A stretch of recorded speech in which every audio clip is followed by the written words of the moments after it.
مجھے بتاؤ، انسان اشرف المخلوقات ہونے کے باوصف، وَلَقَدْ كَرَّمْنَا بنی آدمہ کا تاج اس کے سر پہ ہے، لیکن یہ مٹی کے بنے مادوؤں، پتھر کے بنے اصنام،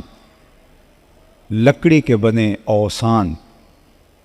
اور مختلف دھاتوں کے بنے ہوئے بتوں کے چرنوں میں اپنی پیشانی کا تقدس پامال نہیں کرتا تھا، جسے یہ بھی پتہ نہ ہو کہ میں کون ہوں، جو خود شناس بھی نہ ہو وہ خدا شناس کیسے ہوگا، جس سے اپنی ذات سے بھی آگہی نہ ہو کہ میں کون ہوں۔ اشرف المخلوقات ہونے کے باوجود یہ درختوں کو پوجتا تھا، حشرات الارض کو اپنا معبود مانتا تھا، اجرام فلکیہ کے آگے سجدہ ریز ہوتا تھا، بلکہ انسان کی تاریخ تو اتنی شرمناک ہے کہ اس نے کیچوؤں کو، سانپوں کو، بچھوؤں کو اور حشرات الارض کو اپنا معبود مانا ہے۔ یہ ہے انسان کی تاریخ، یہ ہے اس کی نقبت اور رسوائی کا عالم، جو حضرت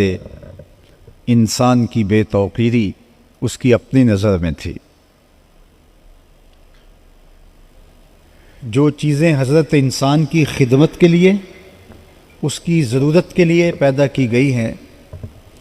یہ ان چیزوں کو اپنا معبود سمجھ رہا ہے اور اپنا خدا مان رہا ہے اور ان سے ہاتھ جوڑ کے حاجتیں طلب کر رہا ہے۔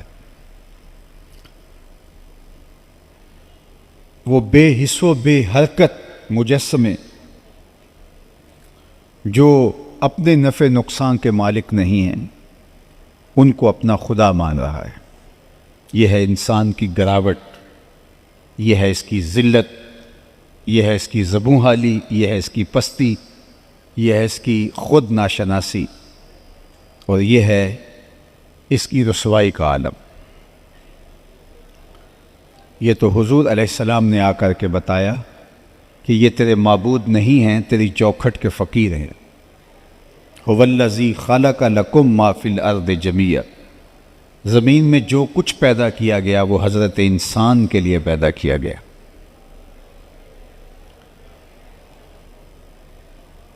میرا خیال آگے گنجائش موجود ہے، یہ تھوڑی سی اگر رش ہے تو یہاں آپ ان کو بٹھا سکتے ہیں تاکہ پھر پیچھے آنے والے پیچھے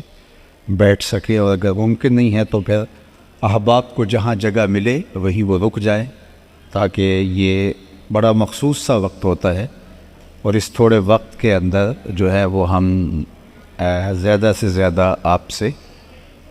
ہم کلام ہونا چاہتے ہیں۔ تو اگر انتظامی امور اور بیٹھنے اٹھنے کے چکر میں یہ وقت گزر گیا تو یہ قیمتی وقت دوبارہ ہاتھ میں نہیں آئے گا۔ 2-1 منٹ کے اندر جو بھی منتظمین فیصلہ کرتے ہیں تو یہ آگے جو جگہ ہے، پیچھے جگہ ہوگی تو لوگ آ کے ترتیب سے بیٹھتے جائیں گے، اور آگے جگہ ہوگی تو لوگ پیچھے سے پھر آگے آنے کی کوشش میں لگے رہیں گے۔ تو تھوڑا 2-1 منٹ میں اس کو فیصلہ کر کے اس کو طے کر رہی ہے۔ جہاں جگہ مل رہی ہے وہاں بیٹھ جائیے گا، اور باہر بھی انتظام ہے، اور جو لوگ آئیں گے وہ باہر بھی بیٹھتے چلے جائیں گے۔ جتنی اندر گنجائش ہے اس گنجائش کو اندر پر کر لیا جائے گا، اور اس کے بعد باہر جتنی گنجائش ہے وہاں لوگ بیٹھیں گے۔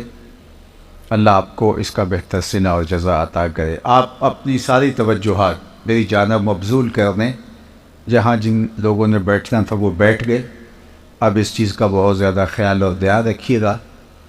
منتظمین بھی بیٹھ جائیں، اور اگر کسی کو کہیں بٹھانا ہو تو خاموشی کے ساتھ،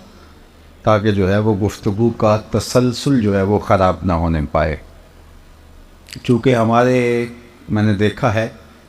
کہ کچھ خطیب ایسے ہوتے ہیں کہ وہ شور و غل میں بھی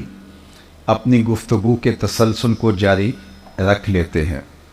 اور یہ بڑی ہمت ہوتی ہے، میں سمجھتا ہوں۔ لیکن میرا مزاج تھوڑا سا ہٹ کے ہے، وہ جو اقبال نے کہا تھا کہ نظارے کے لیے جنبش مژگاں بھی بار ہے، نرگس کی آنکھ سے تجھے دیکھا کرے کوئی۔ اقبال کہتے ہیں کبھی آنکھوں کا جھپکنا بھی طبیعتوں پہ بوجھ بن جاتا ہے، تو اس لیے مکمل انہماک، اور یہ میں آپ کو بتاؤں کہ یہ حضور کے ذکر کا تقاضا بھی ہے، یہ صرف میری ضرورت نہیں ہے اور یہ میری طبی ضرورت نہیں ہے کہ میں مکمل انہماک ہو تو گفتگو کر پاتا ہوں، بلکہ یہ حضور علیہ السلام کی مجلس نور کا تقاضا ہے کہ یہاں آپ اپنے سانسوں کو بھی کنٹرول میں کریں، اس لیے کہ بات ان کی ہو رہی ہے جن پر بات ہی ختم ہو جاتے ہیں، اس لیے اپنی تمام تر توجہات کو آپ نے مبذول کرنا ہوگا۔ تو بات یہ چل رہی تھی کہ ہم خدا شناس ہونا تو دور کی بات ہے، ہم خود شناس بھی نہیں تھے، اور اس سے بڑھ کر کیا کوئی شخص گراوٹ میں مبتلا ہو سکتا ہے جس کو یہ بھی پتہ نہ ہو کہ میں کون، جس کو خود سے آشنائی بھی نہ ہو، اس کے پلے ہوتا کیا ہے؟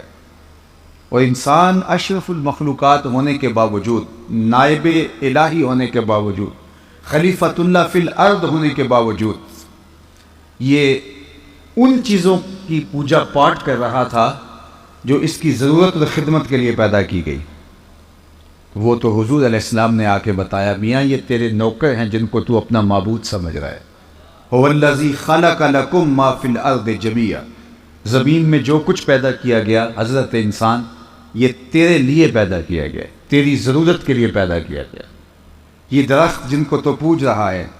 یہ تجھے چھاؤں فراہم کرنے کے لیے، تجھے پھل فراہم کرنے کے لیے، تجھے آکسیجن فراہم کرنے کے لیے، تیرے ایندھن کے کام آنے کے لیے پیدا کیے گئے ہیں، تو ان کو معبود سمجھ رہا ہے۔ یہ جانور تیری سواری کے لیے، بار برداری کے لیے، تیری غذائی ضرورتوں کی تکمیل کے لیے پیدا کیے گئے ہیں، اور تو ان کو اپنا معبود سمجھ رہا ہے۔ یہ اجرام فلکیہ، چاند سورج ستارے تیری راہوں میں روشنی اجالنے کے لیے، تیرے ذوق نظارہ کی تسکین کے لیے پیدا کیے گئے، اور تو ان کو اپنا معبود سمجھ رہا ہے۔ نہیں تو دیکھ، تو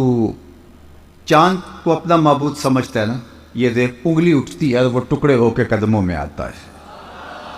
سورج کو رب مان رہا ہے، یہ دیکھ اشارہ ہوتا ہے اور وہ بھاگتا ہوا عصر کے وقت پہ آتا ہے۔ درختوں کو پوچھتا ہے، جا میں نہیں، تو ہی کہہ دے تمہیں اللہ کا رسول بلا رہا ہے۔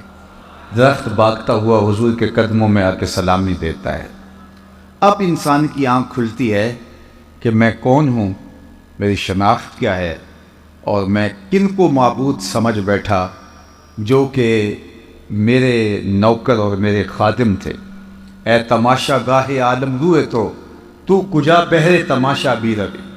کائنات کا چرخ تو انسان تیرے لیے گھوم رہا ہے، اور تو